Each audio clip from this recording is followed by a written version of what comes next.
good attainment. Heavenly Father, we offer you this day our thoughts, our words, and the words we say.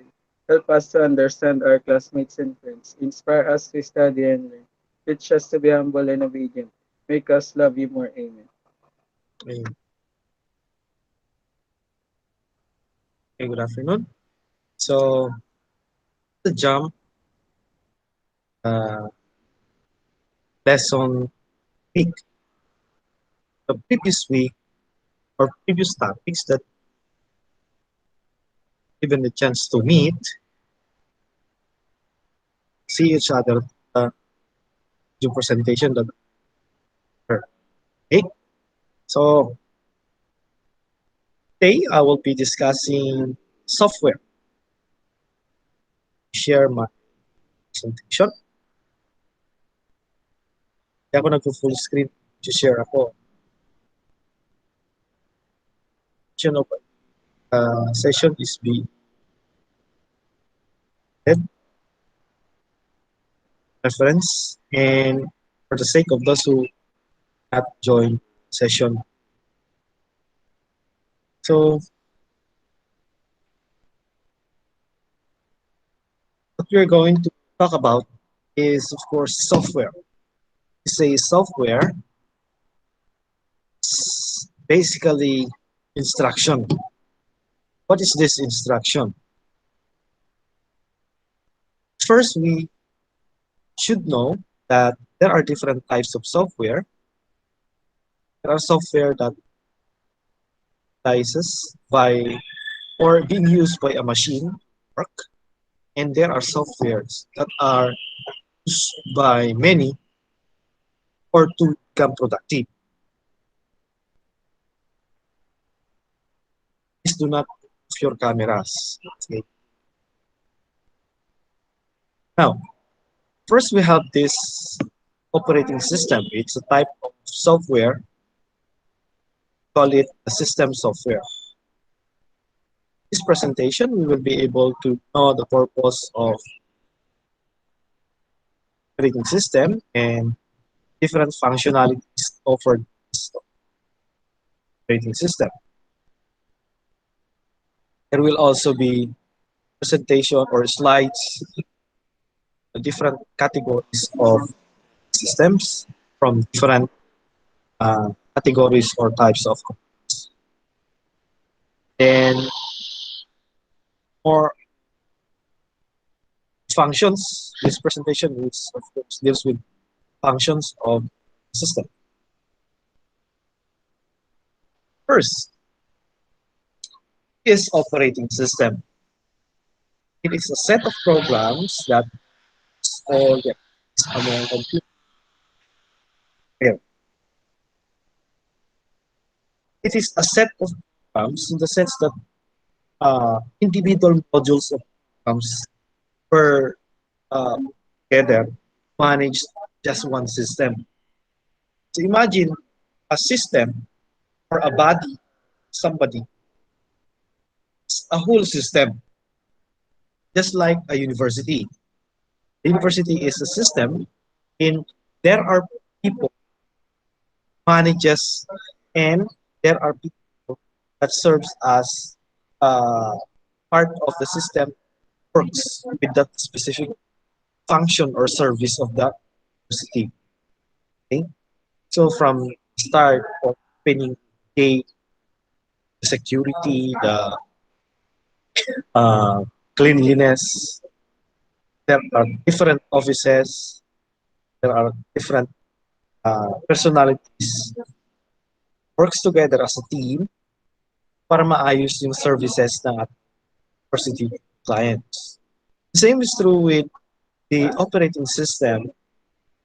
There are different uh, programs or sub-programs of the operating system performing or working at the back so that the main purpose of the operating system met. So imagine your operating system controlling all these things, the GUI of the graphical user interface, things that adapted to laptop or desktop, the devices, So kinokontrol niya lahat yun, time management, storage, file management, and so on. Okay? Marami siyang functions. Starts with, of course, the starting says, usually have different types of power options on our different users. Sa inyo, working laptop, desktop, there are different options you can use to shut down or start. For mobile phones, there are buttons or touch screens to for power options. Okay? Pag nilong press mo yung power button, lalabas yung options na possible.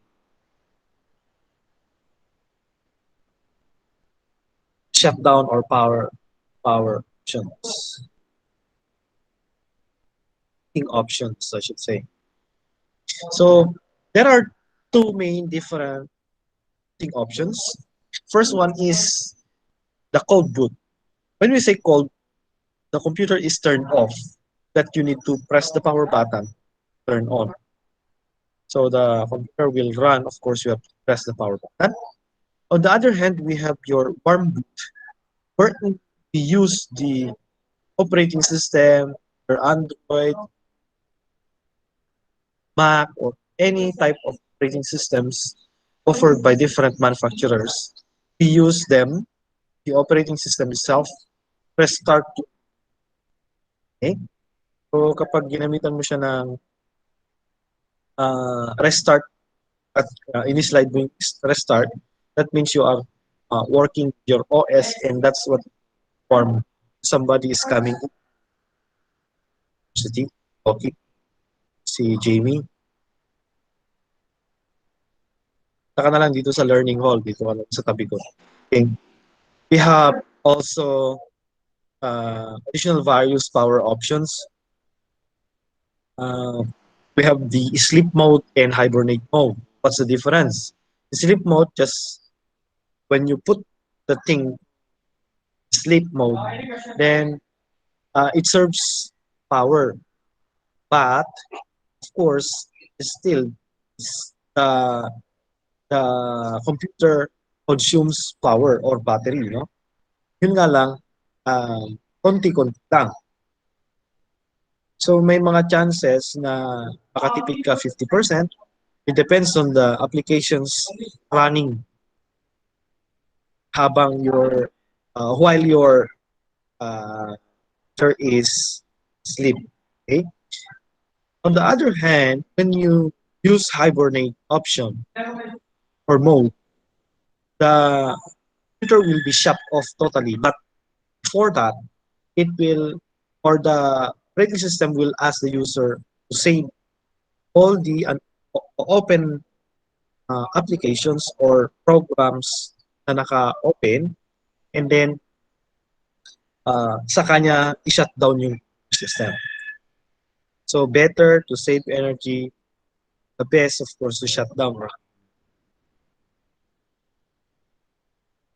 Another function so far of an operating system is the user interface. Dito nag-aaway-away tayo or minsan um, nagkakasalubong yung mga ideas, okay? O kontrahan, no? And we sometimes compare interfaces. Bakit prefer mo yan kasi ganito? Bakit prefer mo yan kasi ganito? Doesn't matter what the graphical user interface is, but of course, what matters most is you are interacting with the interface of your system and you can work. Okay? Unlike nito, ganito siguro yung interface ng inyong laptop or desktop para na kayong programmer. Because this is how we interact with our codes, line of codes, use of programming language, and what you see sometimes, just black and white, black and green, pure text, no graphics. We call it command line interface.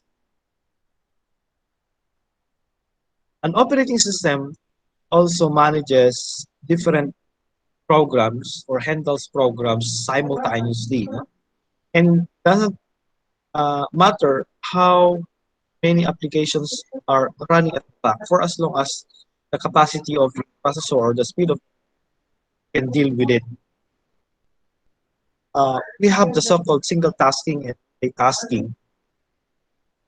10 yung application na kailangan mo, niraran niya yan, tinatakbo niya yan. Doesn't matter, hindi niya pinapabayaan ng bawat isang application dun sa 10 na mawala. So, once you open it, double sa taskbar, in a browser, you open your presentation, in your Facebook, and so on. So that's multitasking. You can work multitask or you can multitask with this function.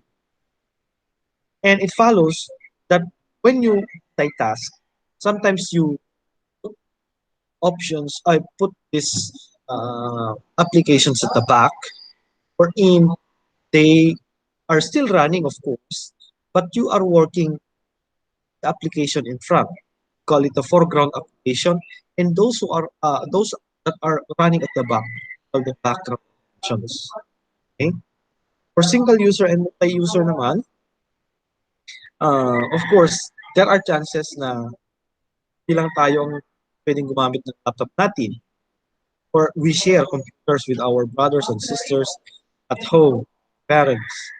So we keep them safe and we keep ourselves safe, our files especially, na hindi nila pinapakialaman or hindi pwedeng that's why you have your own user accounts. Okay? So you cannot simultaneously use one computer, but with the use of the remote options, you can work with different portals or uh, interfaces with just one server. Mamaya tignan natin kung ano yung sabihin. So, Mari, ito naman yung ito yung foreground and background application na sinasabi ko. Okay? What is your foreground application is the PowerPoint presentation and other applications running at the back. We have the map, Google Map, pictures, and applications running. And to tell you, right now, your cell phone or laptop or desktop, there are services that are also running together with the operating system. If you press Control Alt or tap desktop, see the task manager, and you will see processes running. Want to try, you can try. Those things are running at the same time. Okay? But the treatment of the central processing unit is, of course, uh, one at a time. Okay? Remember that processor cannot work with different uh, applications at the same time. Nangyayari, parang the same time lang siya work out the processor, but the processor process transactions or different processes one at a time. Okay? So si Jamie nandun siya sa accounting office, nakita ko siya dito. So, okay? So that's the foreground and background applications. We also have this feature wherein the uh, hard disk is being used as additional storage temporarily. Okay? If this is your RAM and this is your hard disk, yung RAM kasi natin, very limited yung space. Bakit limited yung space, sir? Because this is the only fastest memory at the moment with, say, 8, 16, ganun lang yung sizes. Pero pag mas malaki pa doon, That's type of storage where medyo ibang usapan na yung flash drive, permanent storage na siya. RAM is temporary, ginagawa, RAM is the working table system. That uh, while you are working or after you power on the computer system, lahat ng applications mo, yung OS mo, browser mo, diyan nakalagay sa memory na yan. Okay? Tapos, pag naubusan siya, kunwari, ang mangyayari, nag-virtualize yan. Yung mga hindi niya masyadong ginagamit, hindi masyadong ginagamit ni processor na services or applications, temporary nililipat niya kay hard disks para magkaroon siya ng additional space. And then after na ma-clear out yung iba dun kay RAM, na process na lahat, na klinos na ni user, ang mangyayari, yung mga unused applications, ibabalik niya kay RAM. Okay? So this virtual memory is a portion of storage medium functioning as additional RAM. Okay? Logically. And while the uh, computer system is running, you can also manage the order of these uh, different tasks you're working with. Okay? Especially, makikita natin, very typical example is the printing queues. Okay? Yung kung madami kayong gamit ng printer, naka-network yung printer, you can set the priority if you are in control with the printer. Okay? So you can use most priority, high, low, and so on. Okay? Additional function is, of course, driver. When we say driver, it's not the actual taxi driver that we see or the one that is driving a vehicle, but a driver is the one, a short application or a small type of application that lets you use or let a device be connected to your computer. Okay? So, kapag in-attach mo, kunwari yung printer, tatanungin ka niya, where is the device driver? Where is your passes to let the printer be connected to the system? Okay?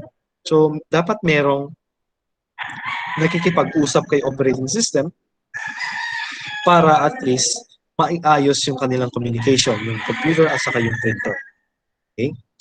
For some cases, hindi na kailangan ng device driver. Okay?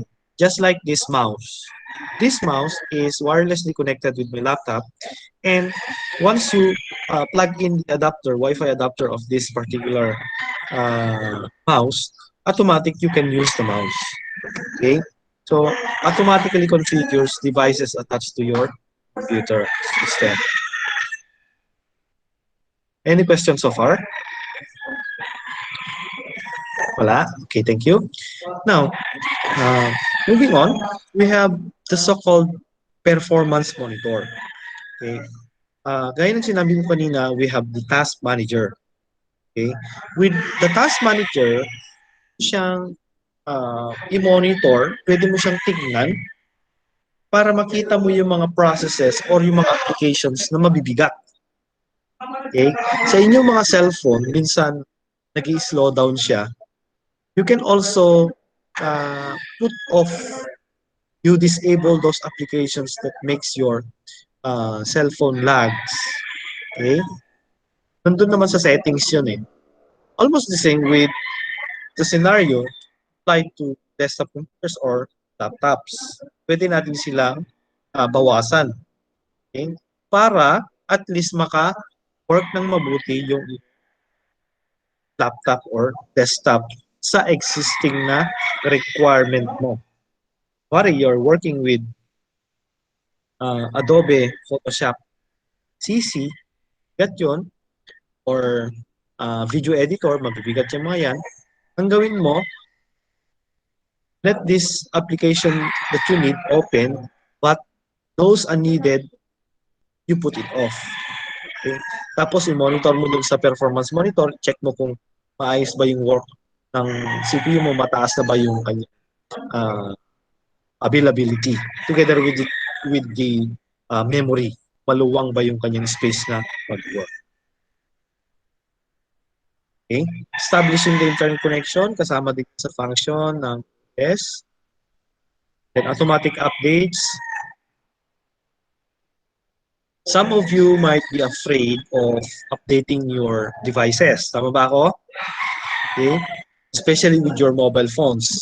Kasi ang notion ng maraming updates will make your uh, computer or mobile phones run slower. Okay? Medyo pinapabagal niya. Pero reality, it's not. Okay? Because these updates are fixes of errors na hindi lang kayo ang naka-encounter. Okay? So, mangyayari, if you find errors from your cell phones, desktop computers, you send a report. Okay? Minsan nagpa-plug na lang, please send report, then click button okay, and then mag-upload na siya. Okay? Tapos, in return, the manufacturer will give you updates to fix those bugs, errors, and so on. Okay? Ano yung maganda dun sa updates? It fixes uh, corrections, no? Or it fixes errors on your computer system. Okay?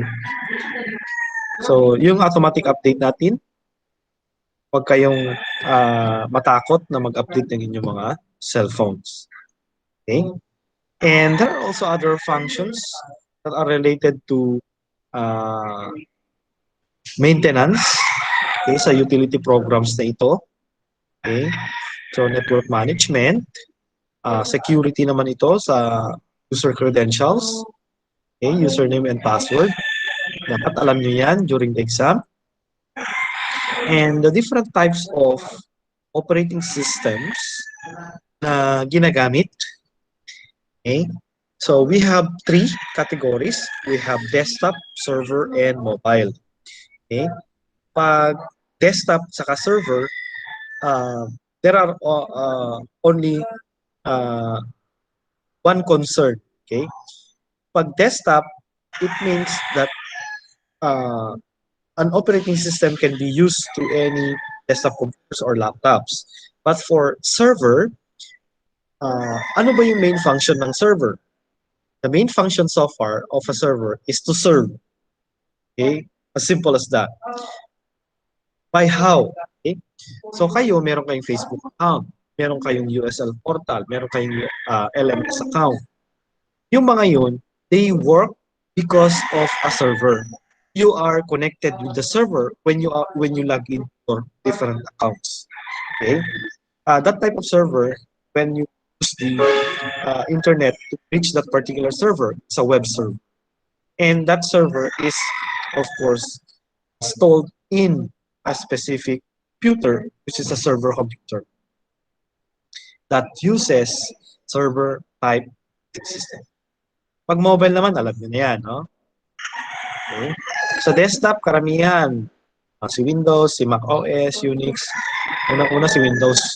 Okay, ito yung bago or the latest so far from Windows, the Windows 10. Ang main concern nito kung bakit sila gumawa ng Windows 10 ay unify one operating system with multiple type of devices. Katulad ng Xbox, Windows, phone. So lahat ng mga products na ginagamitan ng Windows operating system from Microsoft na unify siya. Because of course, it pushes also the so-called one account all devices. Okay? Di ba minsan pag bumili kayo ng bagong laptop, Microsoft account ang hinihingi. Okay? So gawa ka ng account mo and you can always access your files to different devices with just one account. Okay? for as long as you're working instead. Okay? Pagkatulad niyan, si IT, mobile, PC, Xbox, so on. Isa naman, these are the features na meron na ngayon kay specifically kay Windows 10. Manda yung security, management ng pictures, yung internet connectivity, and so on, mas madali. Yung interface nagbago, madami pang iba. Okay? It's not only limited to these things. Okay? This is the user interface, an example. Another desktop operating system that we have is the so-called OS X. This is created by Macintosh or Apple. Kasi siya may-ari. We also have the Unix, which is operating system developed in 1970s. And another operating system that was developed sa image ni Unix. Okay? We call it Linux. And we also have Chrome OS developed by Google. Pag open mo ng isang tab, Google Chrome yung gamit, makikita nyo. Let me just share our tab.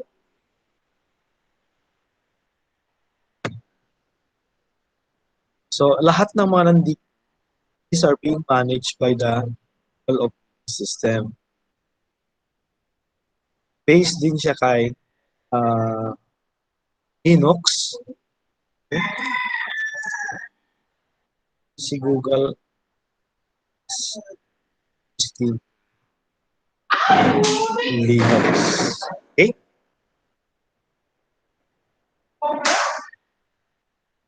Next one,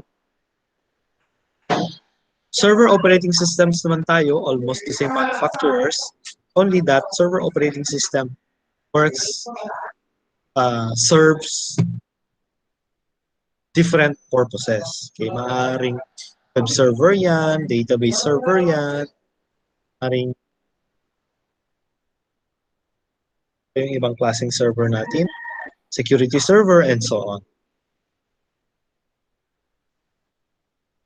Pag sa mobile operating system naman tayo, meron tayong tatlo, pinagko-compare lagi si Android, which is of course created by Google. Then, iOS from Apple's phone. Windows OS.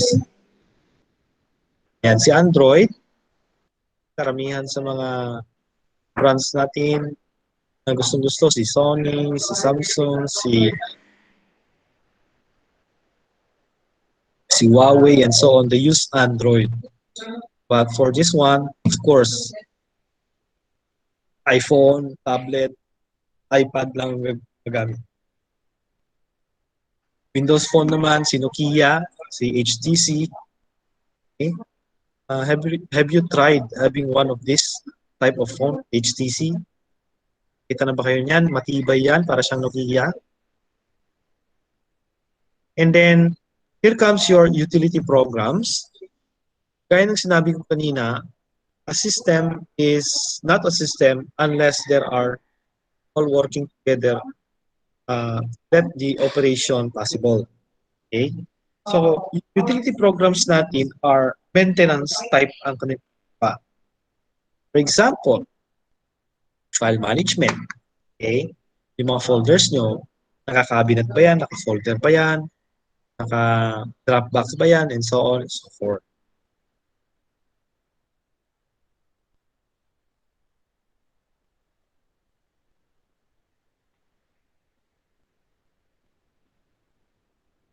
Okay?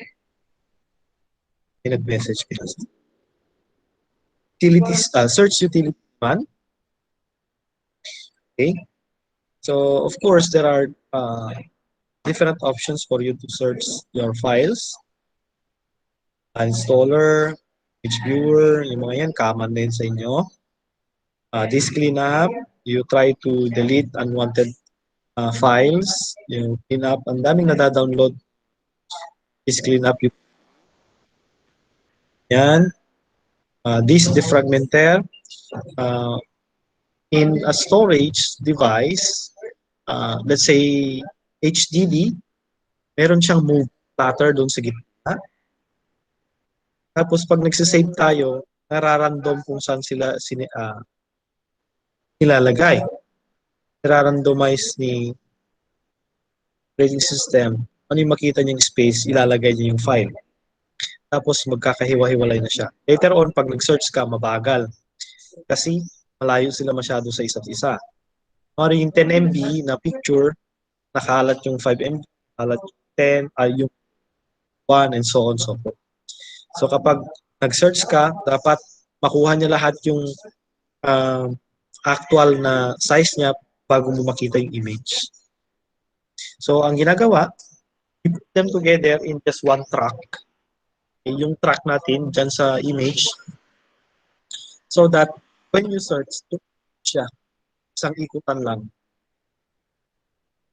mas mabilis. And backup utility and restore is have one backup option. Okay? Newer desktops or laptops, especially if you're using Windows, um, the OneDrive is being used, okay, for backup and other resources na pwede mong save. Still on utility programs, the screensaver, personal firewall, and then here comes the support, which is a defense on potentially damaging computer programs. These are your viruses. An example of this virus is a worm, and one folder, tapos sa loob, another folder, another folder. Nakakairita yung ganyan. Okay? So we use worm antivirus. Okay? Also, we have Trojan type or Trojan horse virus. Nagtatago naman siya. Okay? So kailangan mo pa rin na different antivirus for that. But sometimes, pag kumuha kayo ng antivirus, piliin nyo yung meron na siyang uh, option work with different worms and Trojan program viruses. Okay? And not only limited to these two, but of course, minsan kailangan nyo ring uh, sagutin itong uh, uh, problema sa spyware. Okay? And then of course, adware. Mali natin, sa kakaklik natin sa Facebook, merong nakapasok na spyware sa iyong laptop or desktop, pinapanood na kung anong activities mo online. Okay? So, nag-banking ka through the use of your computer, nakikita na nila. Okay? Para hindi ka nila makita, you conceal yourself with the use of spyware remover. Tanggalin mo sila. Okay? And then, take note of the different signs of virus infections. Pag meron tayong hindi ito yung COVID-19 virus, computer virus ang sinasabi ko. Okay? Pag meron tayong unusual message or image na nakikita, unusual sound, bigla-biglang tumutunog, and then may nag-appear na program, unknown program, biglang lumaki yung size, biglang lumiit yung size ng file, okay? Hindi na nag-work yung isang program, nagpalit yung properties mo, nagpalit yung interface mo, pangit, nag-adjust, something like that. There must be virus that are working with your computer already. Okay? So we need filters also, no? To block the following: spams, phishing, web filters, and pop-ups. Okay? And we also have compression utility para mapaliit yung, say for example, 10 MB. Pag i-upload mo, mabigat. So you need to shrink that one. And then, pwede mo na siyang i-submit online, mas magaan. Media player, it allows you to view images, of course. Okay, listen to music, Ito, pawala na to sa market. This burning, wala na masyadong gumagamit ng this. Okay? So, Norton system works. And that's the end of the operating system. Okay? So, very short yung ating operating systems. Okay? So, any questions so far with the discussion on different operating systems and different functions of this operating system? Wala? Can you open your cameras for the attendance?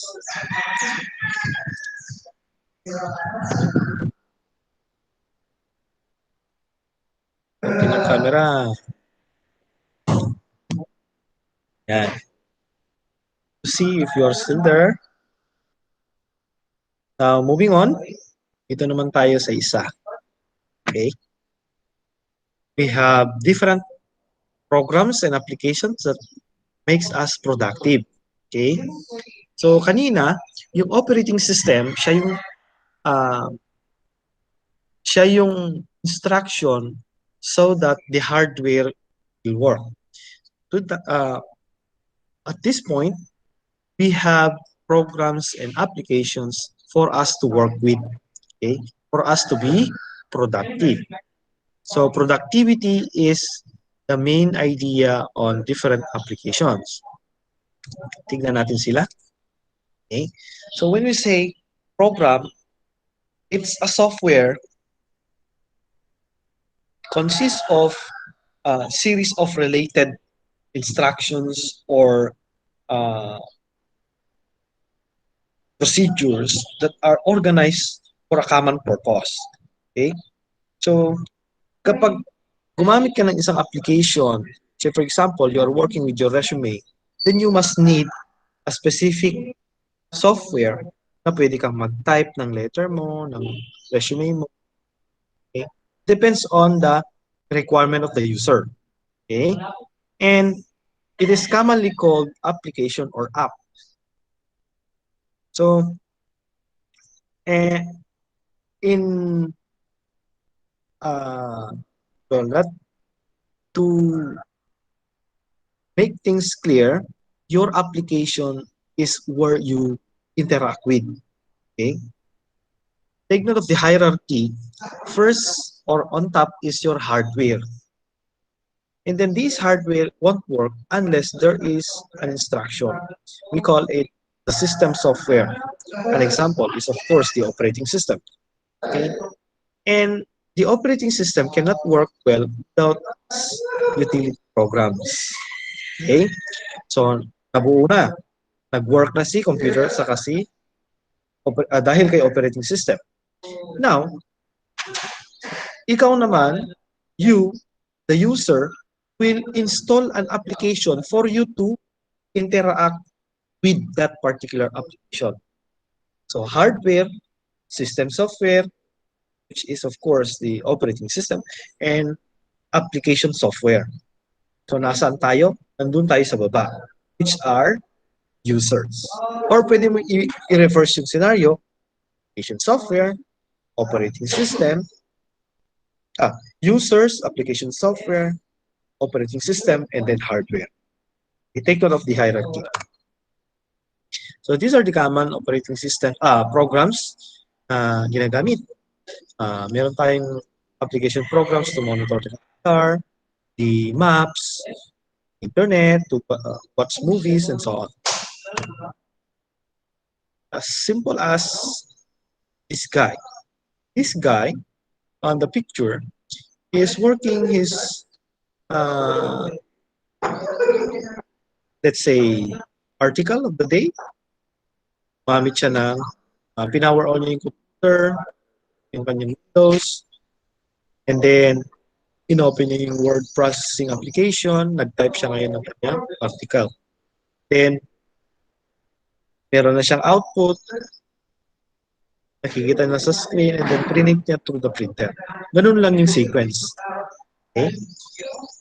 Ano po yung mga usual na types or examples ng programs or this particular software, which is the application software. Okay? Marami yan. Nandun mismo sa LMS yung bawat, ibig sabihin ng bawat isa dito. Okay? Na-upload yan. Okay? Pakibasa ha. So productivity application tayo, uh, it can assist you in becoming more effective and efficient while you are working with your daily activities. Okay? First, you can work, can create a project out of it. You can edit as an existing file, and then you may reformat or format the things you need to format of that on that particular file. Then you may save, then you may share, may distribute. Okay. First is of course the word processing. So you can manipulate documents. Second one is a presentation used during presentations, of course. You may use it for visual presentation and spreadsheets. Okay. Later on, you will be working with different functions using a spreadsheet program, and you will know that this spreadsheet program is very powerful through the different functions, built-in functions or predefined functions in it. Okay, so with this spreadsheet program, I see some businesses or agencies doesn't have uh, an ERP or enterprise resource planning application. They use the Excel. Okay? Kasi mas madali mag-extract ng information, mas madali mag-manage. Okay? And this database naman, kapag ina-establish yung system, dapat may database ka. Okay? Pag database, we work with tables. Okay? For example, sa inyong case, you are students. So, sa database ng school, ang treatment is there are tables for the names of the students, the location, the course, the address, the type of modality, and so on. Okay, so pag nag-search ka, the name of the student is like this, the modality, the year level, the course, and the program, the teacher, the schedule. Okay, makikita mo as one sa isang form, but what is happening is that they are stored, this different information in just one paper or form is taken from different tables. Okay? So na-emerge lang sila. Okay? Note taking naman, no? Yan, siguro sa inyo meron kayo nito, no? Uh, kung dati nasa table natin yung notepad, ngayon wala na. Nandito na sa desktop. Nasa desktop na natin yung notepad natin. Okay, sticky notes wherein you can write things on it. Huh? Yung kay Microsoft, we call it OneNote. Maganda siya. So, calendar and contact management application. What meron kayo niyan? Project management software. So, makikita mo kung paano na or ano na yung improvement, ano yung schedule, ano yung track na sinusunod isang project using this particular type of software. Accounting software. So, mga ito, related sa course ninyo, dapat meron kayo at least one application na somewhat close to this. Mag-search kayo sa internet, ano yung mga common na ginagamit para at least ma-enlighten kayo na in the near future, pag nakagraduate kayo, hindi kayo mawawala. Okay? Legal software, legal consultants natin, tax preparation, mga bookkeepers natin, yung ginagamit, document management system or software. Dito sa school, meron tayo niyan. Call it the DTS or document tracking system. So from office to office, minsan nawawala kung nasaan na, hindi mo matrack kung napirmahan na ba, tapos ilipat mo sa kabila. Para yung mga nagre-request ng OTR. Sa dami ng um, pipirma, so hindi natatrack, kaya nagkaroon tayo ng document tracking system. So mas maganda na mayroong ganitong klaseng software. Um, Dito sa school, medyo malaki na yung coverage or scope ng system na ginagamit natin. Okay? So we have the so-called ERP already. ERP, in the sense that every office, they are connected in just one software. Okay? So yung HR, merong HRIS or the Human Resource Information System, which is connected other systems. Connected sa accounting, sa engineering, sa scheduling, sa registrar, and so on and so forth. So later on, pag naitayo nyo na yung company ninyo, pwede kayong gumamit ng ERP. Bakit? Kasi mas maganda yung planning mo, mas magandang uh, meron kang basis kung bakit mo i-decide yung isang bagay. Mari, how many stocks of this particular product are we going to purchase for the rest of the year? System mo, dahil maganda yung track ng system mo, maganda yung flow, yung tipong monitor mo yung stocks mo sa isang product, ang gagawin mo ngayon is you let your system predict what will happen for the rest of the year, for example. So yung ganitong month, sasabihin sa'yo ni system, kita ka ng ganito, maaring magdoble ito, maaring magtriple, pero kapag product hindi abot sa ganitong month, say for example, taglamig, pang mainit yung product mo, possible. System, it will advise you na ganito, possible. Okay? So ang ganda, that's why it is called enterprise resource planning. Can extract information for us to plan things ahead para ma-preempt possible na loss, possible na delay ng action. Sa graphics and multimedia naman, karamihan sa mga ito, ginagamit ng malalaking agencies, mga agencies, pa, digital, golden press. They have, of course, desktop publishing software, printing, and so on. And of course, used by our engineering architecture students. Dami photo editing, IT natin, and kayo mismo. Picture kayo, in-edit nyo, nag-post na kayo sa Facebook.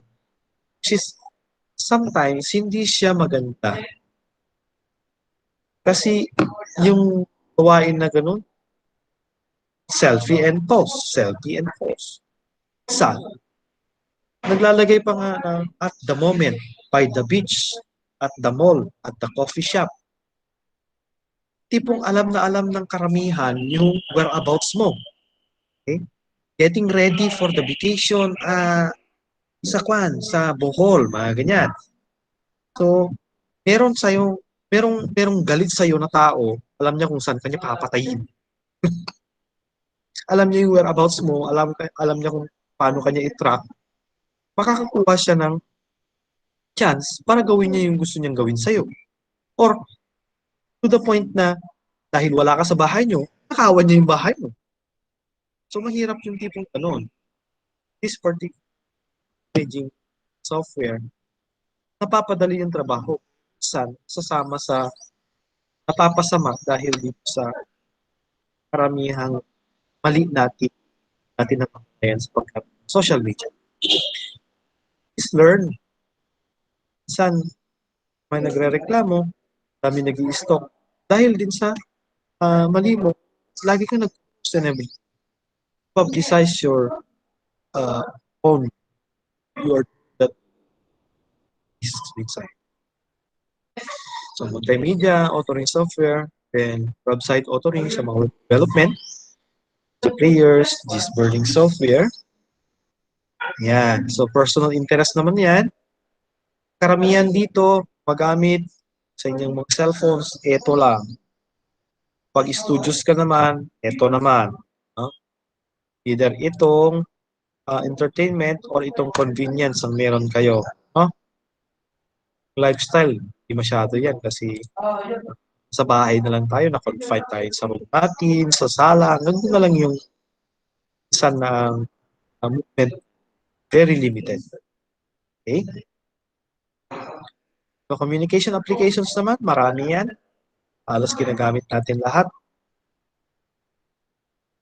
Security, kaya nang discuss kanina ito. Virus, spyware, adware remover. Yan. So, security tools, you need to do something about these types of software na potentially damaging sa inyong mga computers. File management, different utilities na ito, search tool, image viewer, uninstaller, disk cleanup. Use this also, no? Para hindi naman kawawa yung computer ninyo naglalag. Yan, disk defragmenter, screensaver, compression tool, PC maintenance tool, backup, restore. So that's it for the applications and programs. Okay? So, anong natutunan ngayong araw? Take note, ha? If you uh, if you review, take note of the sequence: hardware and system software, and then under system software, meron tayong tinatawag na operating system. And then, kakibat ni operating system ay si utility programs. For us to be productive with application programs or apps. And then, of course, tayo na users. Okay? So, take note of the hierarchy. Pagdating kay software, mahalaga na tandaan yung sequence. Si hardware, pinapagana ng system software. Tapos, yung system software, meron siyang operating system na minamanage ng different utility programs or being maintained pala ng different utility programs. And we users install additional application programs for us to work with and be productive. Okay? So, yun lang. Para ma-review, nasa LMS naman yung mga resources. The session today will be uploaded. A video recording will be uploaded through the meeting link given. Video doon. Okay? Antay lang ng mga 15 to 30 minutes or more kasi minsan matagal magbigay ng link si Google. Uploading ko pa kasi dinadaan ko sa YouTube. Para mas safer, I created a channel na lahat ng ating mga session, doon lang siya nakasave. Mag-subscribe na lang kayo doon pag na-open nyo yung channel ko para at least pag may bago, na-update kayo. Okay? So, any question? So, I will now stop recording. Thank you very much.